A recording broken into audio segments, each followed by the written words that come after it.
একজন কৃষক আর একজন উকিল সাহেব ট্রেনের মধ্যে পাশাপাশি সিটে বসে সফর করছিল। এদিকে উকিল সাহেব দীর্ঘ সময় ট্রেনের সিটে বসে থাকতে থাকতে ক্লান্ত হয়ে তার পাশেই বসে থাকা ওই কৃষককে বলল, ভাই আসেন আমরা একটা গেম খেলি, এতে করে আমাদের সময়টা খুব তাড়াতাড়ি চলে যাবে আর আমরা খুব দ্রুতই আমাদের গন্তব্যে পৌঁছাতে পারবো। কৃষক বলল, ঠিক আছে, কি গেম খেলবেন, শুরু করেন। তখন উকিল সাহেব বলল, আমি আপনাকে একটা প্রশ্ন করব, আপনি যদি সেই প্রশ্নের উত্তর না দিতে পারেন তাহলে আপনি আমাকে 10 টাকা দিবেন, আর আপনি আমাকে একটা প্রশ্ন করবেন, সেই প্রশ্নের উত্তর যদি আমি না দিতে পারি তাহলে আমি আপনাকে 1000 টাকা দেব। কৃষক বলল, ঠিক আছে, শুরু করেন। উকিল সাহেব প্রথমে প্রশ্ন করলো, ভাই বলেন তো পৃথিবী থেকে চাঁদের দূরত্ব কত?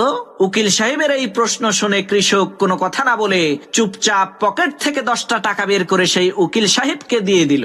এরপর সেই কৃষক ওই উকিল সাহেবকে প্রশ্ন করলো, ভাই বলেন তো কি এমন জিনিস যেটা 3 পা দিয়ে হেঁটে পাহাড়ের উপরে ওঠে এবং 4 পা দিয়ে হেঁটে পাহাড় থেকে নিচে নামে? কৃষকের এই প্রশ্ন শুনে ওই উকিল সাহেব অনেকক্ষণ চিন্তা ভাবনা করে কোনো কুল কিনারা না পেয়ে বাধ্য হয়ে ওই কৃষককে 1000 টাকা দিয়ে দিল।